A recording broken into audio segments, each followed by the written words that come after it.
My precious friend, मेरे बहुमूल्य दोस्तों, the Lord wants to dwell with you. परमेश्वर आपके साथ वास करना चाहता है। In Ezekiel 37 and verse 27, Ezekiel अध्याय 37 वचन 27 में ये कहता है, the Lord says, my dwelling place will be with them. परमेश्वर यहाँ पर कहता है कि मैं उनके मध्य में वास करूंगा, I will be their God, मैं उनका परमेश्वर होऊंगा and they will be my people. और वे मेरी प्रजा होंगे। Yes, God wants to dwell. God wants to live with you. हाँ, परमेश्वर आपके साथ में वास करना चाहता है। He longs to live with you. वो आपके साथ में रहने की कामना करता है। Many years ago, बहुत साल पहले we had so many challenges and attacks.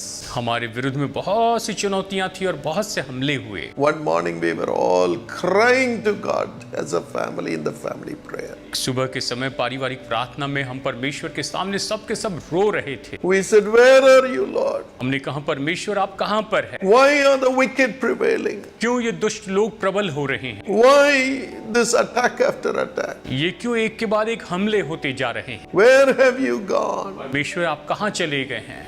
Just then the Holy Spirit filled us and rose up within us. और तभी पवित्र आत्मा ने हमें भर दिया और हमारे अंदर में उभर कर खड़ा हो गया। And Jesus spoke through the Holy Spirit. और यीशु ने पवित्र आत्मा के द्वारा बातें की And he said through prophecy, और उसने भविष्यवाणी के द्वारा कहा, my children, मेरी संतानों, whom else do I have other than you?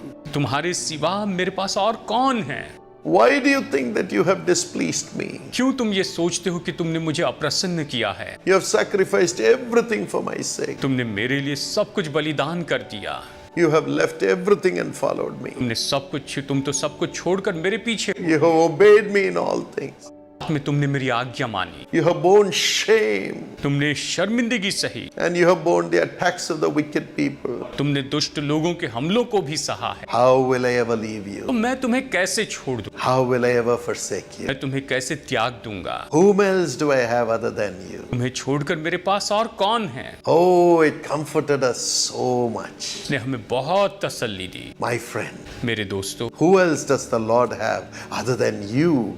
आपको छोड़ परमेश्वर के पास, प्रभु के पास और कौन है? You are his beloved child. आप उसकी प्रिय संतान हैं, You are his beloved servant. आप उसके प्रिय बेटे हैं। And he says, और वो कहते हैं, my dwelling place, my living place is with you, my child. मेरी संतान, मेरा जो निवास स्थान है, मेरे रहने का स्थान तुम्हारे साथ है, तुम्हारे अंदर। I will be your God. मैं तुम्हारा परमेश्वर होऊंगा And you will be my people. और तुम मेरी प्रजा होंगी, My people. तुम मेरे लोग होंगे। I warn you. मैं तुम्हारा मालिक हूँ। Jesus warns you. यीशु आपके मालिक हैं। He says in 2 Corinthians 6:18, दूसरा कुरिन्थियों 6:16 और 18 में वो कहते हैं, I will walk amongst you, मैं तुम्हारे मध्य में चलूंगा and I will be your God. और मैं तुम्हारा परमेश्वर हूँ। You'll be my sons. तुम मेरे पुत्र हो, You'll be my daughters. मेरी बेटियां होगी। With whom does God live? परमेश्वर किनके साथ में रहते हैं? If you read Isaiah 57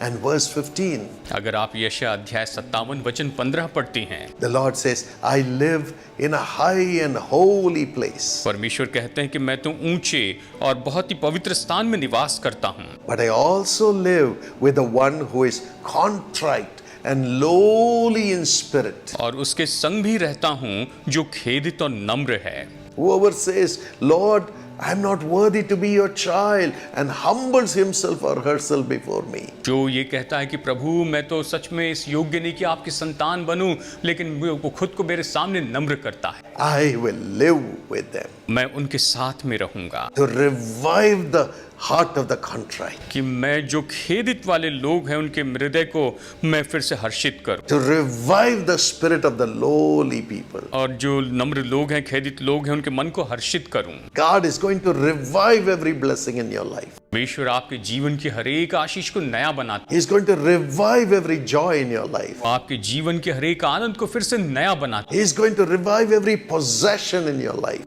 कि जीवन की हर एक चीज को बिल्कुल नया बनाते हैं। He's going to revive every position in your life. आपके जीवन के हर एक स्थान को वो बिल्कुल नया बना देंगे। He's going to revive every grace and anointing in your life. आपके जीवन के हर एक अनुग्रह और अभिषेक को वो नया बनाएंगे। As you have humbled yourself before Jesus, जैसे आपने खुद को यीशु के सामने नम्र किया है lived a holy life, और पवित्र जीवन जिए हैं, surrendered to Him. अपने आप को उसको समर्पित कर दे। Do not be afraid. आप भयभीत ना हो। The Lord lives with you. परमेश्वर आपके साथ रहते हैं, He lives in you, वो आपके अंदर रहते हैं and He has put you in Him. और उसने आपको अपने अंदर रखा है। According to John 14:20. यूहन्ना 14:20 के अनुसार God bless you with this blessing. परमेश्वर इस आशीष के द्वारा आपको आशीष दे। Father, पिता, let your son, your daughter feel your presence now. आपके बेटे और आपकी बेटी आपकी उपस्थिति को अभी महसूस करें। Let them experience you in them, Lord. ये आपको अपने अंदर महसूस करें प्रभु। Lift them up. इन्हें ऊंचा उठा, Revive them.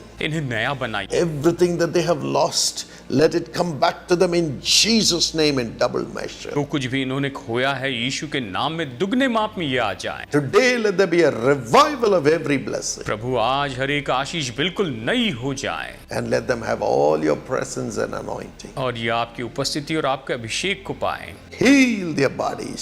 शरीर को चंगाई दी You sicknesses come out of their bodies. और सारी बीमारी इनके शरीर में से निकल जाए। You cancers, you tumors, you cysts, you fibroids, you boils, come out in Jesus' name. Cancer, tumour, fibroid और सारे फोड़े फुंसियां जो गांठ हैं यीशु के नाम में निकल जाए। You pains, stop in Jesus' name. सारा दर्द यीशु के नाम में रुक जाए And let the organs which are not functioning come back to life right now in Jesus' name. हर एक अंग जो काम नहीं कर रहा अभी फिर से जीवित और बिल्कुल सामान्य हो जाए Let the eyes open, और आंखें खुल जाए, backs be healed, पीठ बिल्कुल चंगाई tongues begin to speak, और जीभ अच्छे से बोलने पाए ears open up, और कान खुल जाए, hands operate again. हाथ फिर से काम करने लगे। Let them rise up and walk in Jesus' name. ये तो उठ खड़े हो चलने लगे यीशु के नाम में। Kidney and liver come back to life, kidney और लीवर फिर से जीवित हो जाए and the heart be healed और हृदय चंगा हो जाए in Jesus' name. यीशु के नाम में। Thank you, Lord, for this miracle. इस चमत्कार के लिए धन्यवाद करते हैं प्रभु। Amen.